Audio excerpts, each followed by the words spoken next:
Yo guys, what up? It's your boy Jay and we're here for our second video already. I'm trying to grind this out, to be honest. I'm honestly on like a good one, I'm just been having so much fun creating content in general. And so we're here now. And this video is going to be about my favorite things to use for promotion for OnlyFans. So first off, before we get started, if you really plan on joining OnlyFans and starting your journey, I would highly appreciate it if you went to the description below and used my referral link. Basically how it works is OnlyFans takes 20% of whatever you make, but if you use somebody's referral code, it lets them take 15 and then it gives me 5 of their cut. Doesn't take any from you. So I get to earn while you're earning. And if you do that and you send me a screenshot, I'll add you to a list of people where you can always at any time reach out for any questions, any advice. And if I can answer it, I will, because just to be as transparent as possible, if you guys make money, I'm gonna be making money. So I would gladly help you get those numbers up as high as you possibly can. So let's do it. Number one is TikTok, and that's just obvious, okay? TikTok gets the most eyes to a random individual at any point of time. Like you could be a random Joe Schmo one day and then the next day, you post one video and you're viral. Everybody saw you, eating ketchup off the ground or something, you know what I'm saying? So study your For You page and see what works so that way you can start getting some ideas on what you want to start posting, because that's really important. For me, TikTok has probably generated most of my new following. So your only goal with TikTok is to try to go viral, okay? So first off, just to keep it quick and simple, you gotta find what type of content you wanna make. If you're a girl, I would just highly recommend thirst traps. Thirst traps doesn't just mean you gotta be hot, or conventionally attractive. There are people for everybody. I have friends who like bigger girls. I have friends who like super skinny girls. I like super skinny girls and, they might have small little butts, but then my friend over here who likes little Latinos with big, giant, fat asses, There's somebody for everybody. Don't get discouraged, okay? Just know what you have, know what you're selling, and then run with it, okay? The next one is Instagram Reels. Now, Instagram Reels is super scary because it's such a new thing, but nothing, including TikTok, has grown me faster and more than my Instagram Reels. So with both Instagram and TikTok, you need to be posting at least once a day. It's super easy to post 2-3 times a day. Try to find content that's easily spammable. If you're a girl, I mentioned this before, you could just take a video where maybe you're showing some cleavage right at the beginning as the hook, because the hook is real important. And then just show the camera around, show off your face, show off your body in like discreet ways so you don't get flagged. Show off a little booty, this and that, show some skin. And then that will get these eyes of these men who you are trying to attract to your page. For guys, it's a little different. I mean, you could thirst trap in certain ways. I've seen guys go outside and use an axe on wood and generate so much traction, or like do a dance with like gray sweatpants and has that thing swinging around, you know what I'm talking about? And they get a lot of traction as well, You just got to find what works for you. For me, I just do videos where I talk about crazy random scenarios where like,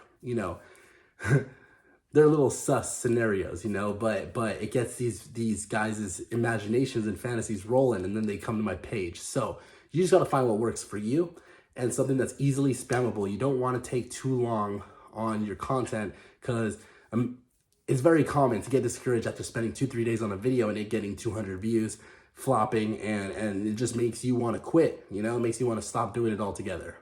And most importantly, have fun with it. Have fun with whatever you're doing. You got to try to have fun because it's going to be a rocky, long road at the beginning.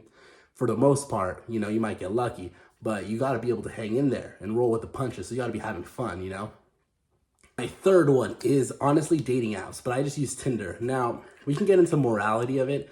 I get a lot of comments on my social medias about, queer baiting or gay baiting, but I'm open-minded to hearing people out, but I do have a pretty decent argument against it.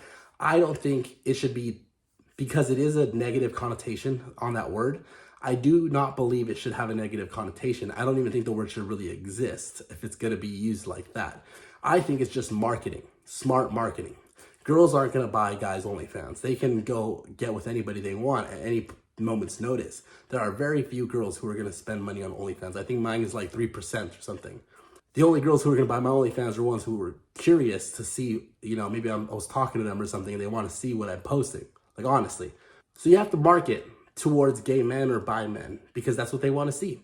The thing is, I don't think it's a bad thing because you're posting the content they want to see. You're posting your butt. You're posting, yourself in compromising positions so that they can fantasize about you and them, together. You're providing them the product and they're paying you for providing them that product. I don't think now it's different if you say on your bio, oh, I am getting with guys, and then they subscribe and there are no guys on there. That's negative. That's full on deception. That is bad. But if you have in your bio, male, female content, solo content, this and that, then there should be no reason to be upset. So you got to push that out of your head. In my opinion, you can't be caring too much about other people's opinions when it comes to things like that because it's just going to hold you back. They're not paying your bills. They don't go to sleep thinking about that. They don't go to sleep thinking about the fact that, oh, this guy's making money marketing towards my community. As long as you're not hurting anybody and you're not insulting anybody and you're not putting anyone down or talking negatively towards any group of people, regardless of orientation, then I think you're okay. As long as you're not hurting nobody, okay? So you got to keep that out of your head. You got to get that mindset out of your head because it was stopping me from doing my thing for a long time too. I was like, well, I'm not this and that, so I shouldn't be marketing towards them. But you have to. As long as you're selling the product, you're providing a product, somebody's going to buy it, okay? Tinder is really good, okay? So when you go on Tinder, you have to be really discreet. You can't put OF, nothing like that. You can't even insinuate it. What you have to do is honestly just put your Instagram in the bio. And what I do is I buy the option that allows you to travel anywhere and have unlimited likes. 2-3 times a day, I'll just go spam for 5-6 minutes. Spam, spam, spam. And then these people, they'll find me on the app. And if they want to follow my Instagram, that's up to them. I'm not forcing anybody to follow my Instagram. So they can follow if they want.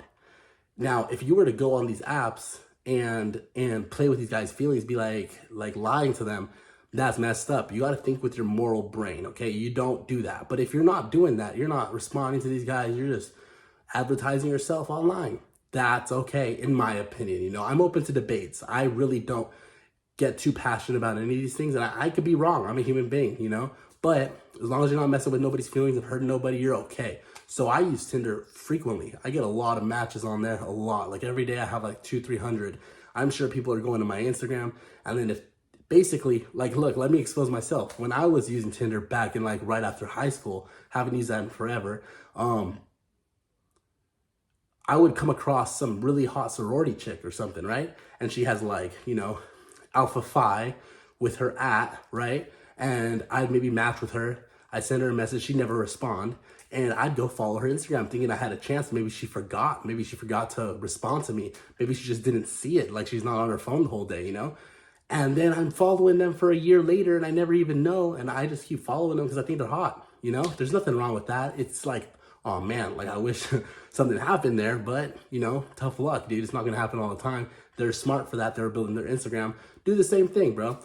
They'll follow you on your Instagram and then they'll see what you have to offer down the road on your stories, this and that. Love, love, love using Tinder. Just do not mention OnlyFans.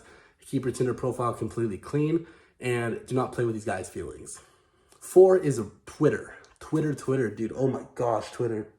Twitter is like the Wild West of social media. You can put anything on there, dude. The problem is with Twitter, it's kind of like Reddit where if you don't know Twitter, you might get scared right away. It's real simple, okay? First, what I would do is really try to build up your following on TikTok and Instagram. Get people immediately to your Twitter. Be like, put your Twitter in your bio, insinuate it in your descriptions, get people to your Twitter because Twitter is where it's at. You got to get to a point where you're at a couple thousand followers where you're posting a video of, I don't know, if you're a girl, you can post anything, your boobs, your butt, anything, all that, get crazy on there. And it's a preview and then be like, you sub, then just, they'll see you on there. People will retweet it. There are people who have burner accounts just dedicated to the NSFW content, okay? So many. It's like they're following 2,000 people, have 1 follower or something, and no profile picture. They're just retweeting all that stuff. You got to collect these people because they're the ones that are paying the money to see you.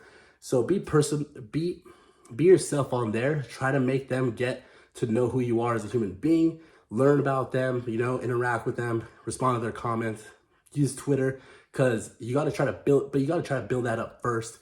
Do your best to try to get following on there. Get everyone to get there, because that's going to be the most important, in my opinion. Has the least amount of rules. You could do anything on there. Yeah, you got to get. Ever since I started building my Twitter, things have went crazy, like crazy for me. That's the best. And that's going to conclude the best apps I use for my OnlyFans advertisement. I have just started using Reddit. I'm building my karma right now to be able to dive into that. I'll let you know how that goes. Reddit's a little bit crazy for me, but I'm ready to get into it. If you have any questions, drop them in the comments. Again, if you use my referral code and DM me a screenshot, I will gladly always help you, because again, to be transparent, I'm going to be making money when you're making money. So I want to get you to $10,000 a month, so I could be making $500 a month off of you, not taking any of your money, just taking OnlyFans' cut of your money. So why not? You know, why not? Why would you not want to? You know, if you're a guy, I'll be retweeting your stuff all the time. Let's all get paid, dude. They don't need more money. Let's get paid. Hope you guys enjoyed the video. I'm going to be trying to drop one every single day. Leave comments so I know what to make videos on. But hope you enjoy this. Hope this helped. And love you guys. Peace.